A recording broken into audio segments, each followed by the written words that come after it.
Hey guys, welcome back to my channel. I'm Rachel, a homeschool mom of 4, and with February coming to a close in just a few short days, I wanted to share with you all a mini unit study that I'm planning on doing with my kids for the month of March.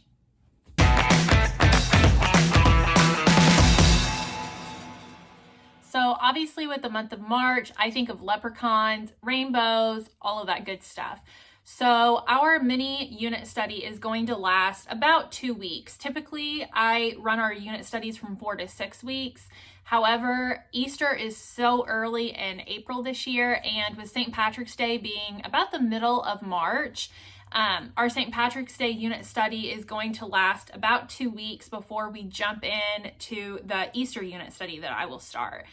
So today I'm going to share with you my book list that I have for the St. Patrick's Day unit, as well as some worksheets that we'll be utilizing, and also the Roy G. Biv aspect of the unit study. With St. Patrick's Day focusing so much on rainbows and leprechauns, I thought this would be the absolute perfect month to talk about primary and secondary colors, to talk about what Roy G. Biv stands for and how we create the rainbow. I thought this would be the perfect time to introduce the wavelengths and the colors and do some science experiments that center around those. They really love science, so I'm pretty excited for this unit study. So let's just get into it. So the first book that we are going to use is How to Catch a Leprechaun. I think these are super cute. There are so many different ones. There's an Easter bunny one. There's a unicorn and a dinosaur. My kids love the other ones, so this will be our first time reading the leprechaun, but it looks really cute. We are also going to be reading The Luckiest Leprechaun. I was at the library yesterday and I saw this book and I thought the illustrations were super, super cute. So I'm not even really sure what this is about, but it looked really cute. It had dogs and fairies and several different things that my kids are really into and I thought were super sweet. The next book we are going to read is That's What Leprechauns Do by Eve Bunting. I pretty much love all of her books. I don't think I've ever read one of her books to my kids that I didn't love and that they didn't love. So this book is all about leprechauns and the tricks that they play. So I think this will definitely give my kids a giggle to read. And I love the artwork in her books. I think they are always very pretty. The next book that we are going to use is, of course, a Berenstein Bears book. I'm pretty sure we have a copy of the Berenstein Bears for every holiday in the entire year. And not just for holidays, but for manners, cleaning your room, being kind, everything you can think of. Because I think these books are so impactful for little kids. It really puts things on a level that they understand, and there's not a lot of reading between the lines. It basically tells you what the lesson is and says it in a way that there is no misinterpreting it. Another super cute book that I found during my Barnes & Noble trip was Jamie O'Rourke and the Big Potato. It is an Irish folk tale that really talks about taking the easy way out of things and how it's sometimes more trouble than it's worth. It's about a man who comes in contact with a leprechaun and he tries to trick him, but it ends up backfiring on him. So I think this is going to be a really funny read for my kids. And last but not least, we are going to read St. Patrick's Day. This is more of a history lesson into St. Patrick's Day, why we celebrate St. Patrick's Day, all about St. Patrick himself. I know my kids had no idea that St. Patrick was an actual human, and I think they thought St. Patrick's Day was solely about leprechauns. So I'm excited to really teach them about why we celebrate this holiday, why it is such a big deal in Ireland, and how it ties into the Catholic Church. I also really like this book because at the end of it are a bunch of different legends about St. Patrick. some really goofy ones, but things that I think the kids will really enjoy reading about. So that's all for my book list for St. Patrick's Day. We have a little bit of history, a little bit of funny, a little bit of folktale storytelling. So I'm really excited to dive into those books with my kids. That is our favorite time of our school day, is reading time together as a family. Now that our 2 youngest kids are starting to get old enough to actually sit and listen to books, I try to find books that they're going to find funny as well. So I was happy that I was able to find some with really pretty images, as well as the rhyming words in some of the books. So my next project is my worksheets. I was able to find a lot of worksheets for St. Patrick's Day on Teachers Pay Teachers for free, actually. So I will link what I'm using down below, but the freebies that I was able to find on Teachers Pay Teachers, I would say are geared more towards preschool to 2nd grade.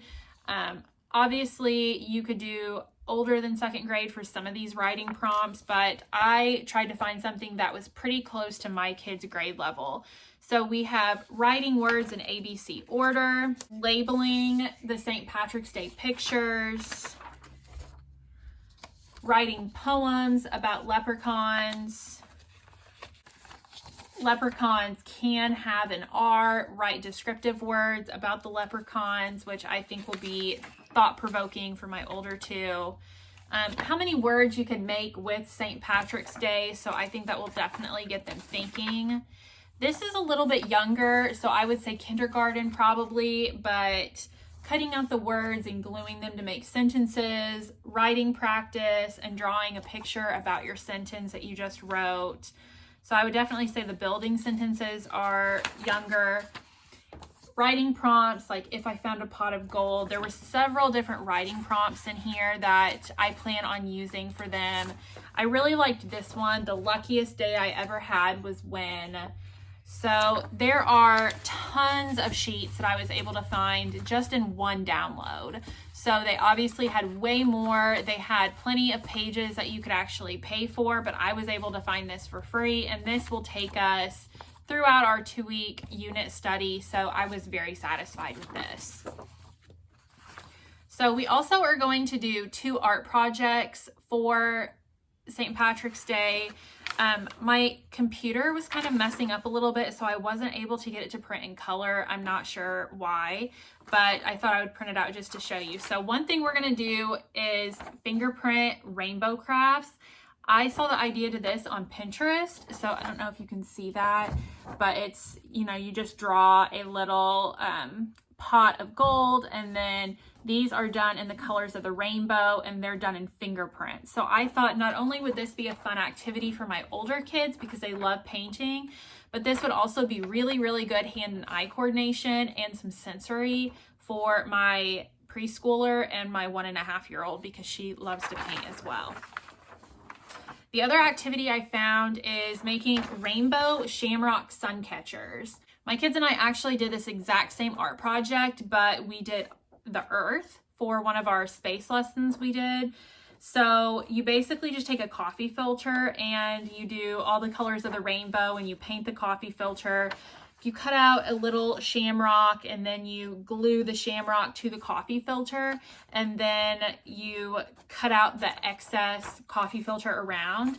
And we just taped our earths that we made on the big window in our schoolroom, and they were beautiful. They lasted for so long and the kids loved doing it. It made the whole room seem so much prettier. Just having the sun shine through all of the colors, it was gorgeous. So I think doing these will be really fun, especially since it's the whole rainbow and not just the blue and green that I had for the earth.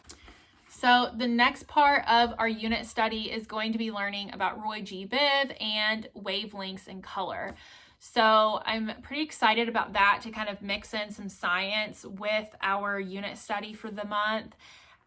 really diving into why we see things in the color that we do and what Roy G. Biv stands for, the primary and the secondary colors. I have printed off a couple sheets like this where I'm going to let the kids color according to what color is supposed to be on the rainbow.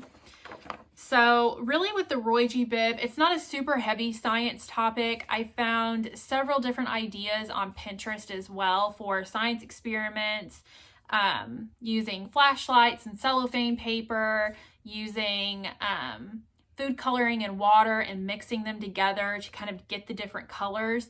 I do think that we are going to do one of those, set up like little tubes of water and then dye them and then mix them together. I think that will be really fun. And then that lesson could even spill over into Easter time when you're dyeing Easter eggs and you can mix the colors together. So I think if we start learning about it now, that will be something fun that we can carry over even the next 2 weeks when we do our Easter study. I also found that Magic School Bus has an entire Roy G. Biv lesson on the old Magic School Bus.